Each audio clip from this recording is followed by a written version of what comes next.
Dynamic Karnataka YouTube channel ಈ ಕ್ಷಣದ ಸುದ್ದಿಗೆ ಸ್ವಾಗತ. ವಾಟಾಳ್ ನಾಗರಾಜ್ ಬಗ್ಗೆ ಮೆಚ್ಚುಗೆ. ಕನ್ನಡ ವಿಚಾರದಲ್ಲಿ ರಾಜಿ ಮಾಡಿಕೊಂಡಿಲ್ಲ ಎಂದ ಸಿದ್ದರಾಮಯ್ಯ. ಕನ್ನಡ ಪರ ಚಳವಳಿಕಾರರ ಕೇಸ್ ವಾಪಸ್ ಘೋಷಣೆ.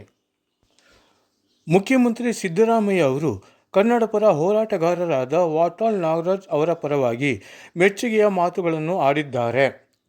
ಕನ್ನಡ ಭಾಷೆ ವಿಚಾರದಲ್ಲಿ ವಾಟಾಳ್ ನಾಗರಾಜ್ ಅವರು ಎಂದೂ ಸಹ ರಾಜಿ ಮಾಡಿಕೊಳ್ಳದ ಹೋರಾಟಗಾರರು ಎಂದು ಮನದುಂಬಿ ಹೇಳಿದ್ದಾರೆ.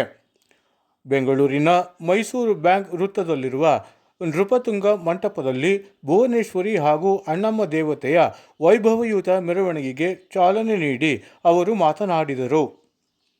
ವಾಟಾಳ್ ನಾಗರಾಜ್ ಅವರು ಎಂದೂ ಸಹ ಕನ್ನಡದ ವಿಚಾರದಲ್ಲಿ ರಾಜಿ ಮಾಡಿಕೊಂಡಿಲ್ಲ ಎಂದು ತಿಳಿಸಿದ ಸಿದ್ದರಾಮಯ್ಯ, ಕನ್ನಡ ಪರ ಹೋರಾಟಗಾರರಾದ ಮೇಲೆ ಹಲವಾರು ಪ್ರಕರಣಗಳು ದಾಖಲಾಗಿದ್ದು ಎಲ್ಲ ಕೇಸುಗಳನ್ನು ಹಿಂಪಡೆಯುವುದಾಗಿ ಘೋಷಣೆ ಮಾಡಿದರು.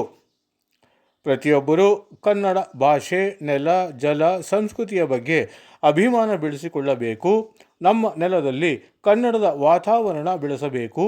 ಇತರರು ಬೇರೆ ಭಾಷೆಗಳನ್ನು ಮಾತನಾಡಿದರೆ ನಾವು ಕನ್ನಡದಲ್ಲಿಯೇ ಉತ್ತರಿಸಬೇಕು ಎಂದು ತಿಳಿಸಿದರು.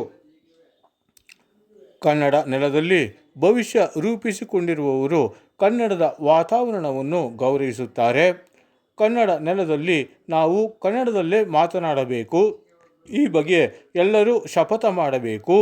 ನಮ್ಮ ಭೂಮಿ, ನಮ್ಮ ಜಲ, ನಮ್ಮ ನೆಲ, ಭಾಷೆ ಎನ್ನುವ ಅಭಿಮಾನ ಎಲ್ಲರಲ್ಲೂ ಮೂಡಲಿ ಎಂದು ತಿಳಿಸಿದರು. ವಾಟಾಳ್ ನಾಗರಾಜ್ ಅವರು ಹಲವಾರು ವರ್ಷಗಳಿಂದ ಕನ್ನಡ ಪರವಾಗಿ ಹೋರಾಟ ನಡೆಸುತ್ತಿದ್ದಾರೆ. ಹಲವಾರು ವಿಚಾರಗಳ ಬಗ್ಗೆ ಅವರು ಕರ್ನಾಟಕ ರಾಜ್ಯಾದ್ಯಂತ ಹೋರಾಟ ನಡೆಸಿದ್ದಾರೆ. ಅವರು ಈಗಲೂ ಕೂಡ ಕನ್ನಡದ ಬಗ್ಗೆ ಭಾಷಾಭಿಮಾನ ಇಟ್ಟುಕೊಂಡಿದ್ದಾರೆ.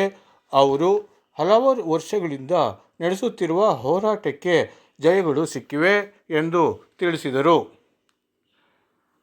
ವಾಟಾಳ್ ನಾಗರಾಜ್ ಅವರು ಎಂದೂ ಕೂಡ ಕನ್ನಡ, ನೆಲ, ಜಲ, ಭಾಷೆಯ ವಿಚಾರದಲ್ಲಿ ರಾಜಿ ಮಾಡಿಕೊಂಡಿಲ್ಲ. ಅವರು ಅಪ್ಪಟ ಕನ್ನಡಿಗರಾಗಿದ್ದಾರೆ. ಅವರು ಕನ್ನಡದ ಪರವಾಗಿ ನಿರಂತರವಾಗಿ ಹೋರಾಟವನ್ನು ನಡೆಸುತ್ತಿದ್ದಾರೆ ಎಂದು ಅವರ ಬಗ್ಗೆ ಮೆಚ್ಚುಗೆಯ ಮಾತುಗಳನ್ನು ಆಡಿದರು. ಈ ಸಂದರ್ಭದಲ್ಲಿ ಹಲವಾರು ಮಂದಿ ಗಣ್ಯರು ಉಪಸ್ಥಿತರಿದ್ದರು.